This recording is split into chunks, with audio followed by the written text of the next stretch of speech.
Assalamualaikum warahmatullahi wabarakatuh. Perkenalkan, nama saya Imani Setia dengan NIM 2000602110085. Saya mahasiswi dari Universitas Islam Negeri Maulana Malik Ibrahim, Malang. Pada kesempatan kali ini saya akan mempresentasikan tentang fikih siasa dari mata kuliah studi fikih. Pengertian fikih siasa. Secara etimologi atau secara bahasa, fikih adalah pemahaman, sedangkan siasa adalah yang berasal dari kata sasa. Kata ini dalam kamus lisan Al-Arab berarti mengatur, mengurus, dan memerintah. Jadi, siasa menurut bahasa mengandung beberapa arti, yaitu mengatur, mengurus, memerintah, memimpin, membuat kebijaksanaan pemerintahan, dan juga politik. Secara terminologis atau secara istilah, fikih adalah pengetahuan tentang hukum syar'i mengenai amal perbuatan praktis yang diperoleh dari dalil tafsil, yaitu hukum-hukum khusus yang diambil dari Al-Quran dan As-Sunnah. Jadi, fikih adalah pengetahuan mengenai hukum Islam yang bersumber dari Al-Quran dan As-Sunnah yang disusun oleh mujtahid melalui jalan penalaran dan ijtihad. Sedangkan siasa adalah mengatur atau memimpin sesuatu dengan cara yang membawa kepada kemaslahatan. Dari pengertian dan penjelasan di atas dapat disimpulkan bahwa fikih siasa adalah ilmu tentang hukum yang mengatur urusan pemerintahan atau politik. Fikih siasa ada berdasarkan ayat-ayat Al-Quran dan Sunnah Nabi Muhammad SAW. Kemudian disusun oleh para mujtahid secara ijtihad.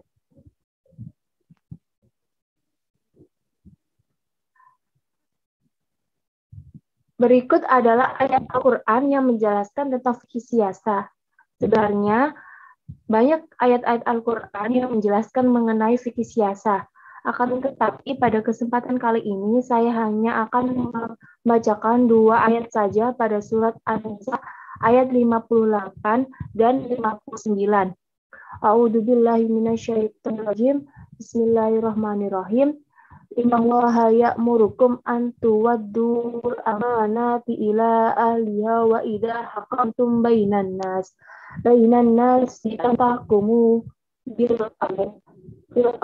Innallaha ni'ma ya'idukum bi. Innallaha kana sami'an basira. Artinya, sungguh Allah menyuruhmu menyampaikan amanat kepada yang berhak menerimanya. Dan apabila kamu menetapkan hukum di antara manusia, hendaknya kamu menetapkannya dengan adil. Sungguh Allah sebaik-baik yang memberi pengajaran kepadamu. Sungguh Allah Maha mendengar, Maha melihat. Ayat kedua. Ayyuhalladzina amanu atii'ur rasula wa ulil amri minkum. Fa in tanaza'tum fi shay'in farudduhu ilallahi wa rasuli in kuntum tu'minuna billahi wal yaumil akhir. Dzalika khairu wa ahsanu ta'wila.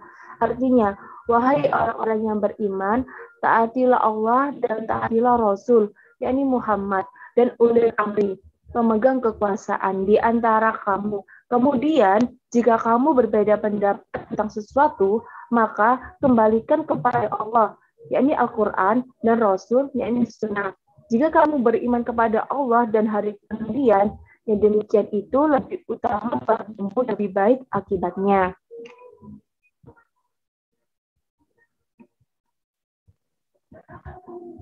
Siasa ada 2 macam. Ya, yang pertama ada siasa syariah, dan yang kedua ada siasa wad'iyah. Siasa syariah yaitu siasa yang berorientasi pada nilai-nilai kewahyuan atau syariat atau model politik yang dihasilkan oleh pemikiran manusia yang berlandaskan etika agama dan moral dengan memperhatikan prinsip-prinsip umum syariat dalam mengatur manusia hidup bermasyarakat dan bernegara. Yang kedua, ada siasa wadiyah. Siasa yang didasarkan atas pengalaman sejarah maupun adat istiadat atau semata-mata dihasilkan dari akal pikir manusia dalam mengatur hidup bermasyarakat maupun bernegara.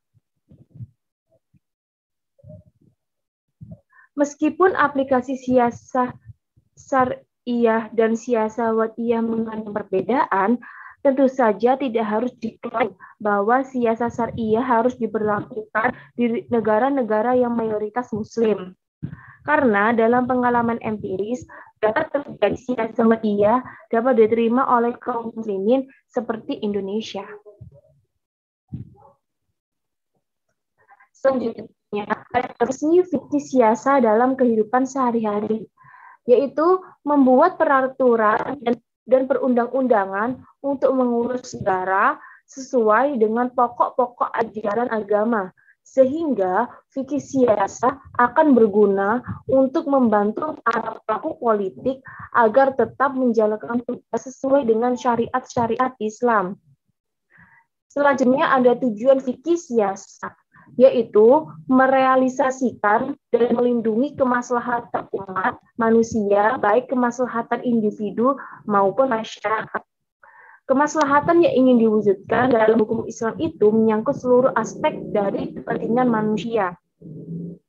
Tujuan lain dari fikih siasa adalah untuk menghindari suatu pemerintahan yang zalim.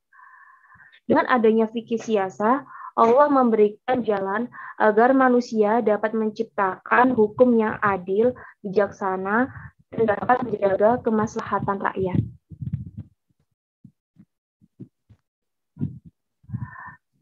Aplikasi kaidah fikih siasa. Ada 3 aplikasi kaidah dari fikih siasa. Yang pertama, siasa dusturiyah, yaitu siasa dusturiyah merupakan menjelaskan hubungan pemerintah dengan rakyat. Hubungan tersebut haruslah konsisten, yaitu hubungan yang di dalamnya berisikan aturan-aturan yang diwujudkan dalam bentuk hukum atau undang-undang. Yang kedua, ada siasa maliyah, yaitu menuntut kepada mengontrol perekonomian suatu negara. Maksudnya adalah seorang pemimpin memiliki tanggung jawab untuk menjaga dan mengelola kekayaan suatu negara untuk kemaslahatan semua rakyatnya. Dan yang ketiga adalah siasa dauliyah.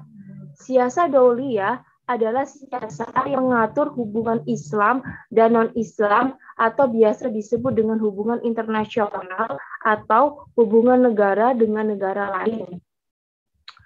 Hubungan yang dimaksud ada 2 kategori berdasarkan pemikiran ulama, yaitu hubungan peperangan dan hubungan perdamaian.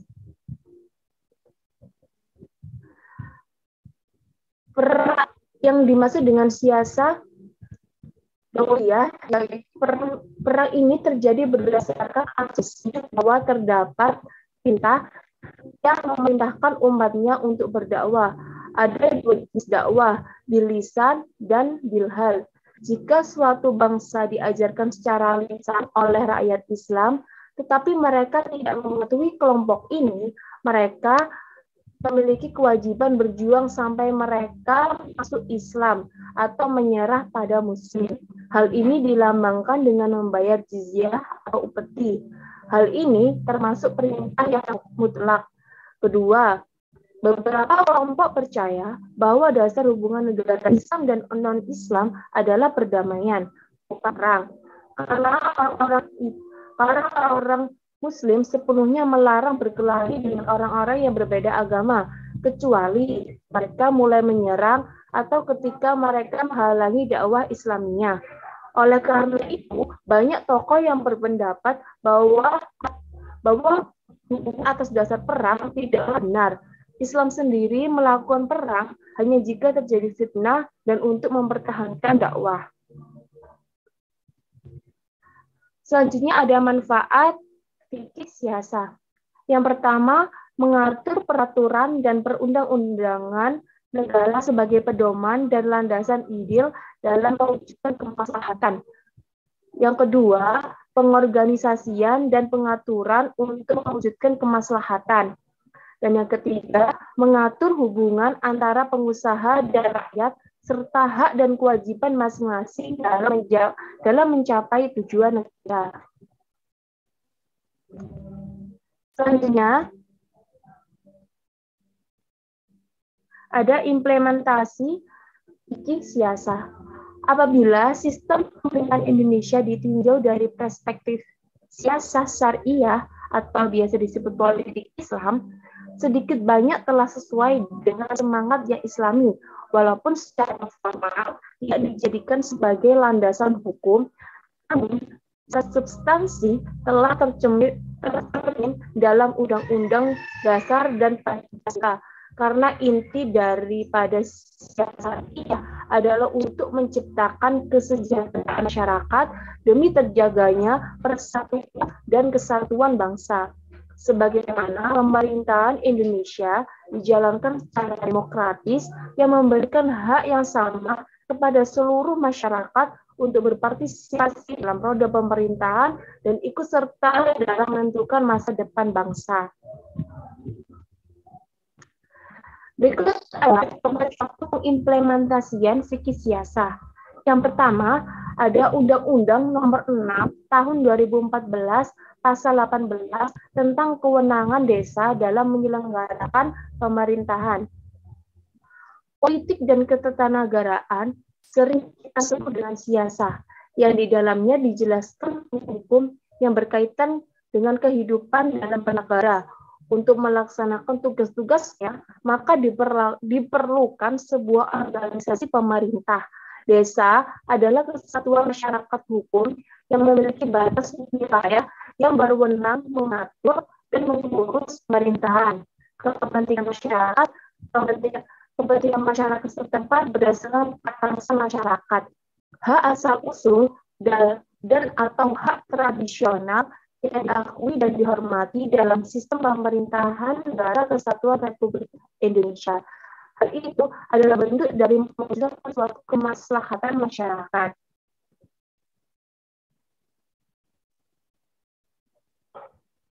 Yang kedua ada interpelasi DPR RI. Hak interpelasi dalam tinjauan fikih siasah merupakan salah satu bentuk fungsi pengawasan terhadap pemerintah yang merupakan manifestasi dari prinsip musyawarah dan amar ma'ruf nahi munkar dalam ketatanegaraan Islam. Dalam Undang-Undang Nomor 22 Tahun 2003 tentang susunan dan kedudukan MPR, DPR, DPD, dan DPRD, Undang-Undang Sesduk yang mendapatkan delegasi kewenangan dari Undang-Undang Dasar 1945 Pasal 20A Ayat 2 disebutkan bahwa hak interpelasi adalah hak DPR untuk meminta keterangan kepada pemerintah mengenai kebijakan pemerintah yang penting dan strategis serta berdampak luas pada kehidupan bermasyarakat dan bernegara. Untuk itu, tugas DPR di sini adalah melindungi rakyat dari suatu kebijakan-kebijakan yang dapat merugikan rakyat itu sendiri. Ketiga, ada pasal 27 Undang-Undang Dasar 1945. Setiap orang memiliki kedudukan yang sama di depan hukum dan pemerintah wajib menjunjung tinggi hukum dengan tidak ada pengecualian, yaitu pada pasal 27 Undang-Undang Dasar 1945.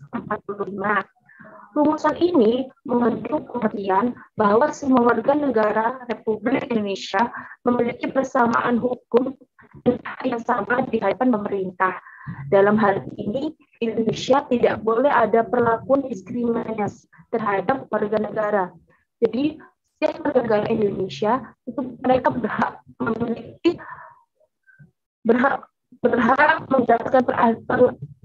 mendapatkan keadilan, kesejahteraan dari pemerintah, tidak memandang ras, suku, agama maupun yang lainnya. Keempat, ada Undang-Undang Nomor 29 Tahun 2019 tentang Majelis Taklim.